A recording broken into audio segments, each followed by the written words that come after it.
호흡하고 보며 듣고 말하며 걷고 사는 인생이 얼마나 복된가를 깨닫게 하시고 오늘도 그 하나님 앞에 생명 주시고 살아가게 하신 은혜에 감사하며 오늘도 예배를 드리게 하옵소서. 사구역 인도로 드립니다. 찬양 받으시고 또 가정가정마다 하나님이 늘 함께 하시며 소망하는 소원하는 모든 기도 제목대로 응답이 있게 축복하여 주시옵소서. 오늘도 하나님의 말씀을 듣습니다. 말씀 앞에 우리 모두가 우리 자신들을 돌아보며 전능하신 하나님을 깨닫고 그 하나님 앞에 믿음으로 결단하고 순종하는 복된 시간 될 수 있도록 주의 성령이 충만히 역사하여 주시옵소서. 예수님의 이름으로 기도드리옵나이다. 아멘. 오늘 제목이 하나님은 되갚아 주십니다 입니다. 하나님께서 되갚아 주신다는 것은 두 가지 측면이 있겠지요. 우리에게 한편으로는 축복의 말씀이기도 하지만 두려운 말씀이기도 합니다. 축복의 말씀이란 것은 하나님께서 내가 당한 모든 것을 되갚아 주시고 내가 하나님 앞에 충성한 만큼 되돌려 받는다는 것은 얼마나 복된 말씀인지 모릅니다. 또한 우리가 갚아야 할 원수를 하나님 앞에 하나님께서 되갚아 주시는 것도 참으로 감사한 일이지요. 반면에 우리가 잘못한 만큼 되갚아 주신다고 생각하면 참으로 두려운 말씀이기도 합니다. 부디 축복을 되갚아 주시는 하나님의 은혜를 누리며 사는 그런 복된 우리 모두가 될 수 있기를 주님의 이름으로 축복합니다. 하나님께서는 이제 애굽 가운데 6번째 재앙을 내리십니다. 심한 돌림병을 애굽 가축들 가운데 있게 하셨지만 여전히 바로의 마음이 완악하여 이스라엘 백성들을 내보내지 않았습니다. 이번에는 바로에게 경고도 하지 않고 하나님께서 모세로 하여금 애굽 땅 가운데 악성 종기 재앙을 내리십니다.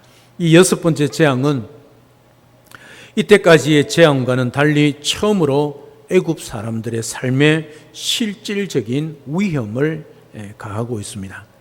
이제까지는 애굽 사람들이 어려움을 당하기는 했지만 하나님께서 직접 그들의 몸에는 손을 대지 않으셨습니다. 하지만 6번째 재앙에서는 애굽인의 몸에 악성 종기가 생기게 하셔서 직접 괴로움과 고통을 당하게 하셨습니다. 그런데 하나님께서 악성 종기를 발병하게 하신 재료가 물도 먼지도 공기도 아닌 화덕의 재란 사실입니다. 왜 화덕의 재일까요? 여러분, 화덕의 재란, 풀무불로 취한 재라 그렇게 볼 수 있지요. 풀무는 벽돌 굽는 가마나 금속을 녹이는 용광로를 말합니다.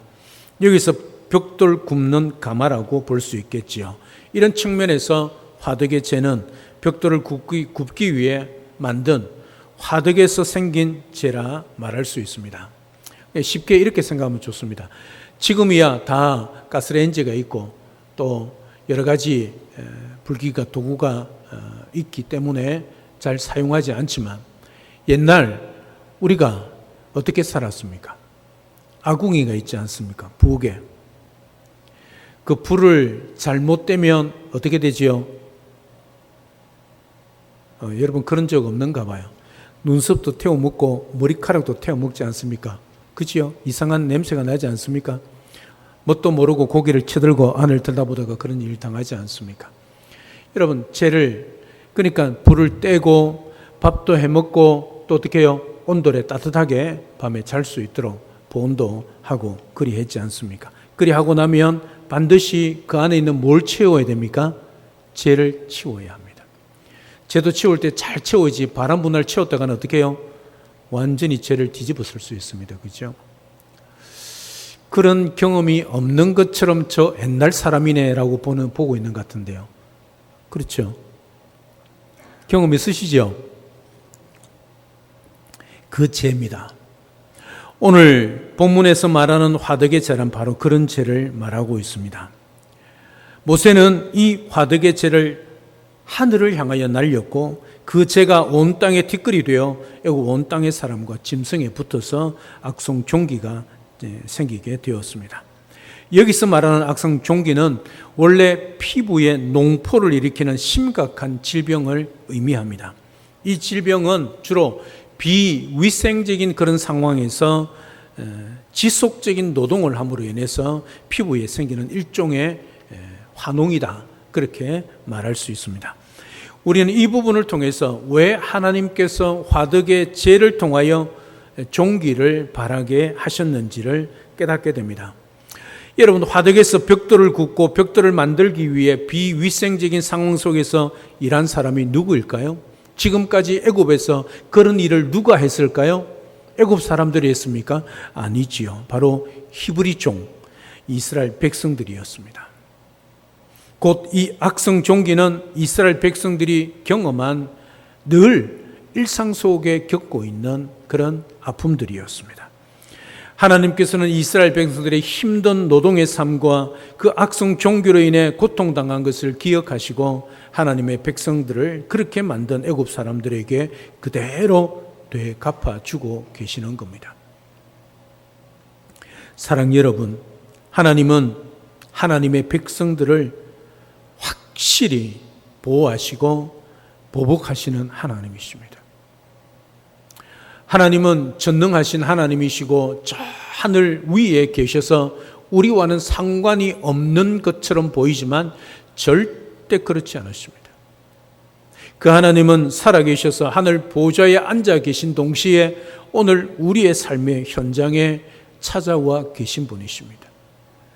그렇기 때문에 우리가 우리 일상에 당하는 그 모든 일들을 보복할 필요가 없습니다. 하나님이 두 눈으로 직접, 물론 하나님은 영이시기 때문에 눈이 없지만 우리식으로 표현하면 두 눈 시퍼렇게 뜨고 하나님의 백성들을 지키시고 보호하여 주시는 것이지요. 하지만 우리가 하나님의 백성임에도 불구하고 하나님을 대적하고 하나님께서 원하시는 삶을 살지 않을 때 하나님께서는 하나님의 백성에게도 동일한 재앙을 내리시는 겁니다. 하나님께서는 우리가 축복받을 만한 삶을 살면 축복해 주십니다. 저주를 받을 만한 삶을 살면 저주하신다는 것 또한 기억하셔야 합니다. 축복과 저주는 우리에게 거저 주어지는 것이 아니란 거지요. 우리가 언제나 대갚아 주시는 하나님을 두려워하며 살아야 합니다. 또한 하나님께서 원하시는 삶을 늘 살아서 복으로 대갚아 주시는 하나님의 은혜를 누리는 그런 삶을 살아야 합니다. 그게 성도지요. 우리 모두가 하나님 앞에 복을 대갚아 주시는 하나님, 그 하나님을 나의 하나님으로 고백하고 그 하나님의 은혜를 경험하며 누리며 살아가는 복된 우리 모든 성도님들 되시기를 주님의 이름으로 축복합니다. 애굽 온 땅에 악성 종기가 생기고 심지어 자기가 믿었던 요술 사람들도 물러가 버린 이때에 바로는 어떻게 하고 있습니까? 지금쯤이면 정신을 차려야 하지 않겠습니까? 그들이 믿었던 오른팔이었던 요술사들, 그들에게 악성 종기가 임하고 그들로부터 애굽 온 땅에 악성 종기가 시작되고 있는 것을 보게 되어집니다. 바로 그 가장 의지했던 요술사들로부터 저주가 시작되고 있다는 거지요. 그럼에도 불구하고 바로는 12절에 보면 마음을 완악하게 하고 그들의 말을 듣지 않았다, 그렇게 기록하고 있습니다. 완악한 마음이란 굽힐 줄 모르는 교만함이다. 이런 재앙을 만나도 전혀 굽힐 줄 모르는 사람이었다는 거지요. 그만큼 교만했다는 것을 말해주고 있습니다. 바로가 왜 이런 사람이 되었을까요? 오늘 말씀이 정확하게 그 이유를 밝히고 있습니다. 12절 하반절에 보면 여호와께서 바로의 마음을 어떻게 했다고요? 바로의 마음을 완악하게 했다, 그렇게 말하고 있습니다. 여러분, 재앙은 점점 강해집니다. 그 강도가 강해져 가고 심판은 점점 더 참혹해져 가고 있음에도 불구하고 바로의 마음은 어떻게 해요?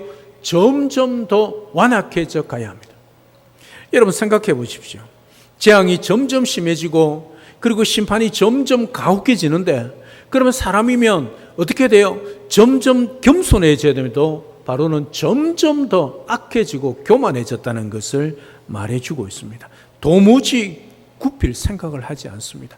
다시 말하면 하나님을 인정하고 그 하나님 앞에 굴복하고 엎드리지 아니하는 교만한 마음을 여전히 가지고 있었다는 거지요. 그 이유가 바로 여기에 있었습니다. 하나님께서 바로를 완악하게 하셨다, 그렇게 기록하고 있기 때문이지요. 여호와께서 바로의 마음을 완악하게 하셨다는 것은 바로가 본래 착한 마음을 가진 사람이었는데 하나님이 완악한 마음으로 바꾸어 놓았다는 뜻이 절대 아닙니다. 오해하지 마십시오. 이 말씀은 바로가 원래부터 완악한 마음을 가지고 있었는데 그런 마음을 강권적으로 막아서지 않고 바꾸어 놓지 않았다는 말입니다. 그럼 무슨 말입니까? 완악한 그대로 두셨다는 뜻입니다. 이게 조직신학적으로 표현하면 두 자로 뭐라고 그러죠? 유기라, 그렇게 말합니다. 이미 세상 사람들은 하나님이 심판하셨습니다. 이 땅 가운데 잘 살고 있는 것 같아도 그들은 이미 하나님이 건들지 않습니다. 그냥 가만히 내둡니다. 왜요? 이미 하나님이 버리셨기 때문입니다. 더 이상 소망이 없기 때문입니다. 더 이상 심판할 필요도 없습니다. 그래서 하나님이 그들을 손대지 않는 거지요. 바로가 원래부터 완악한 마음을 가지고 있는 그 마음을 하나님이 강권적으로 역사하셔서 부드러운 겸손한 마음을 바꾸어 놓지 않고 그대로 교만한 마음대로 두셨다는 것을 말해주고 있습니다. 사실은 하나님은 결코 어느 누구도 마음도 완악하게 하지 않으십니다. 오히려 악한 자들이 그들의 악한 길에서 돌이켜 회개하여 살 길을 원하시고 계시는 거지요. 여러분, 바로가 이런 완악한 마음이 없는데 하나님이 완악하게 했다면 문제가 되지요. 하나님이 주범이니까 말입니다.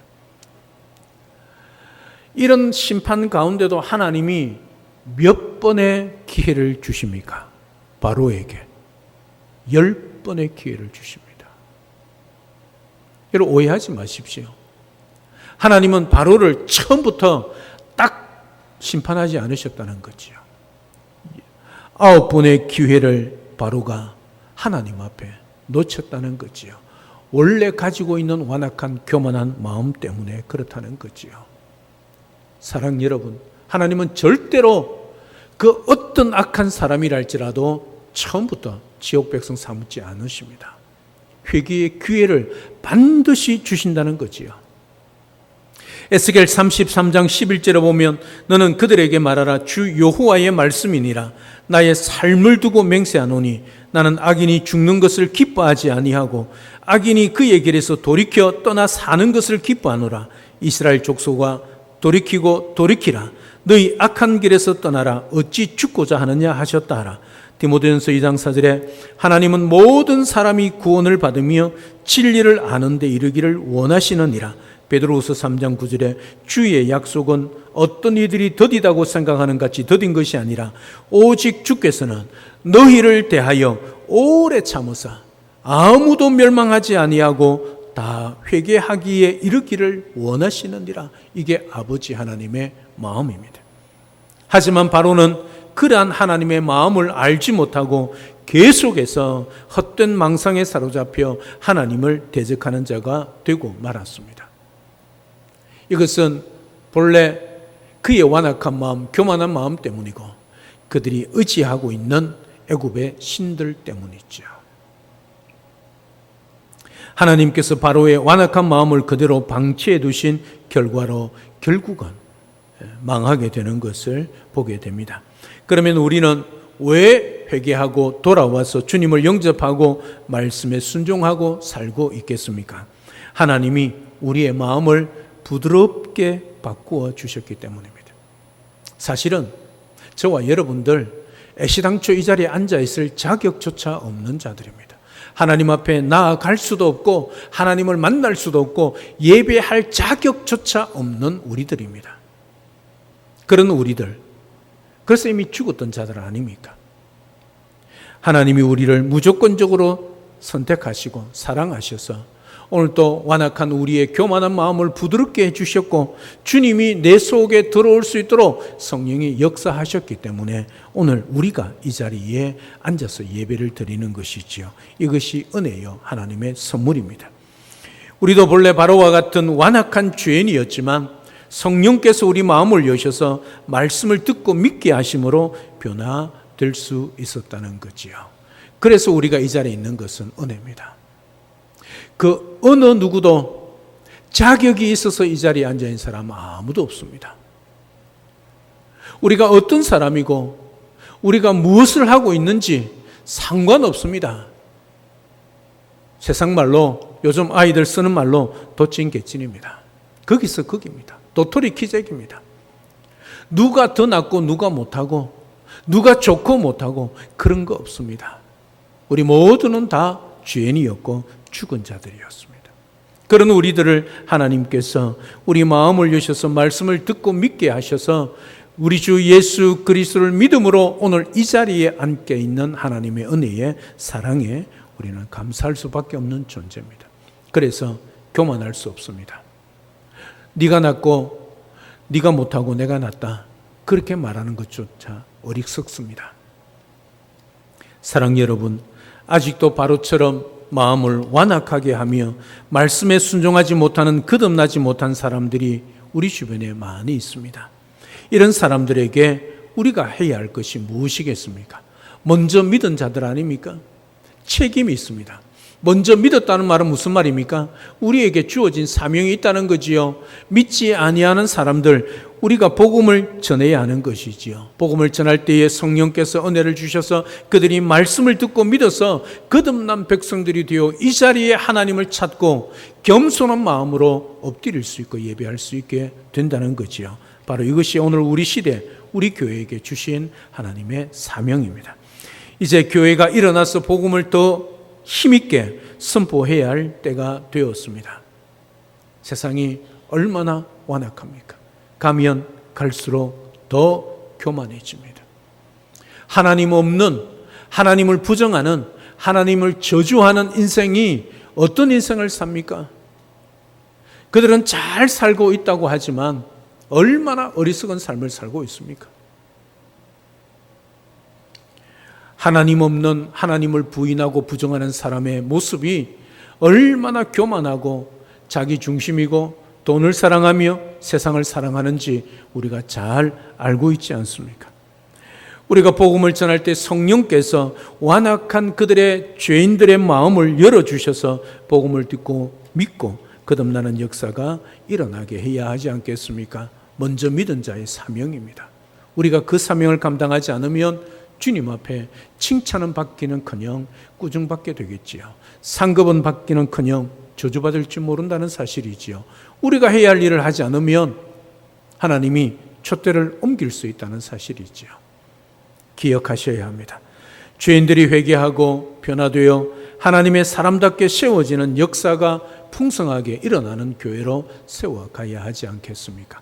끝까지 바로처럼 완악한 마음으로 완악한 심령으로 살아가려고 하는 사람들, 발부둥 치면 칠수록 더 교만한 그들을 향하여 예수 그리스도 없는, 예수 그리스도를 믿지 않는, 예수 그리스도를 부인하는 그들의 삶이 결국은 이 땅에서도 뿐만 아니라 죽어서도 비참한 삶을 영벌을 받을 수밖에 없다는 사실 기억하셔야 합니다. 더구나 여러분의 사랑하는 가족들이 아직도 이런 완악한 죄인으로 살아가고 있다면 우리가 그들을 향하여 주의 사랑을 전할 때입니다. 여러분, 한 사람이 천하보다 귀합니다. 천하가 무엇이지요? 이 우주 만물 아닙니까? 여러분 정말 그렇게 생각하십니까? 천하면 여러분 돈으로 계산하면 얼마나 계산할 수 있겠습니까? 뭐 천하 필요 없지요. 서울에 있는 강남에 있는 아파트 하나만 해도 그죠? 몇십억 하지 않습니까? 그 몇 평짜리 아파트가 그 정도 하는데 천하는 뭘로 비교할 수 있겠습니까? 어떤 것으로 계산할 수 있겠습니까? 한 영혼의 가치가 천하보다 귀합니다. 이 세상의 모든 천하를 얻어도 한 영혼을 잃는 것이 얼마나 잘못된 것인가를 우리가 깨달아야 하는 것이죠. 따라서 오늘도 우리가 먼저 믿고 완악한 교만한 우리들을 변화시켜서 예수 그리스도를 믿게 하신 그 하나님 앞에, 그 주님 앞에 오늘도 우리의 예전의 모습 그대로 살아가고 있는 우리 이웃들에게, 아직까지도 예수 그리스도를 믿지 않고 부인하는 그들을 향하여 우리가 복음을 전해야 합니다. 완악하면, 교만하면 반드시 망한다는 것 우리가 잘 알고 있지 않습니까? 그들을 그냥 지옥 급행열차에 타고 끝까지 달려가게 할 수는 없지 않겠습니까? 조금 전에 말씀드리지 않았습니까? 우리 하나님은 왜 재림을 더디하실까? 단 하나의 이유입니다. 단 한 사람이라도 이런 자가 없게 찾으시는 하나님 그 마음, 사랑 때문이지요. 따라서 오늘도 우리가 그 아버지의 마음을 깨닫고 우리에게 주어진, 우리가 완악하고 교만했던 우리 인생이 변화된 것처럼 누구든지 예수 그리스도를 믿으면 어떤 사람이라 할지라도 변화될 수 있다는 것 기억하시고, 그들이 예수 그리스도를 믿을 수 있도록 우리가 그들에게 복음을 전하는 복음의 통로, 축복의 통로가 되어서 그들 또한 우리와 같이 완악한 교만한 마음을 변화하여 겸손한 마음으로 우리 주님을 모시고 또 주님을 섬기고 그렇게 살아가는 거듭난 백성으로 만들어 갈 수 있는 그 사명 우리에게 주어졌다는 것을 잊지 마십시오. 오늘도 이 사명을 위하여 우리의 남은 생애를 또 우리 가진 것으로 이 땅에 나아가서 세상을 향하여, 이웃을 향하여 주의 복음을 증거하여 하나님 사람으로 세워가는 그 역사를 우리의 손으로 우리 영동 중앙교회가 이루어내는 그 축복의 통로 될 수 있기를 우리 주 예수 그리스도 이름으로 축복합니다. 할렐루야. 살아계신 하나님, 은혜와 사랑을 진심으로 감사를 드립니다. 오늘 악성 종기로 인하여 이제 구체적으로 이스라엘 백성들의 몸에 재앙이 내리기 시작합니다. 심지어 바로의 측근이고 바로가 가장 의지했던 요술사마저도 그들로부터 악성 종기가 퍼져서 온 애굽 땅에 악성 종기가 퍼집니다. 이제 더 이상 소망이 없고 의지할 것이 없고 바라볼 것이 없음에도 불구하고 바로가 완악한 마음을 가지고 여전히 회개하지 않고 있는 것을 보게 됩니다. 우리가 바로처럼 그런 자였습니다. 결국 망하여 죽었던 자였고, 그런 우리들에게 주의 성령이 찾아오셔서 완악하고 교만한 마음을 부드럽게 하고 또 겸손케 하여 우리 주 예수 그리스도를 영접하고 믿고 하나님의 자녀가 되게 하셨습니다. 이것이 하나님의 은혜요, 하나님의 선물이고 하나님의 사랑임을 기억하고 감사를 드립니다. 우리가 그런 사람이 되었습니다. 이제 우리가 해야 할 일, 사명은 우리처럼, 예전에 우리처럼 바로처럼 완악한 교만한 자들, 아직도 예수 그리스도를 믿지 않고 부인하는 자들, 이 세상 사람들을 향하여, 이웃들을 향하여 나아가서 주의 복음을 전할 사명이 남아 있습니다. 이 사명을 감당하여 그들 또한 부드러운 마음, 겸손한 마음, 그들이 예수 그리스도를 영접하고 믿어서 우리와 같이 하나님의 나라의 백성이 되고 또 하나님을 예배하며 살아가는 하나님의 사람으로 세워가는 우리 모두가 될 수 있도록 인도하여 주옵소서. 남은 생에 이 사명 감당하며 살아가는 복된 우리 모든 성도의 삶이 되도록 축복하여 주시옵소서. 예수님의 이름으로 기도드리옵나이다. 아멘.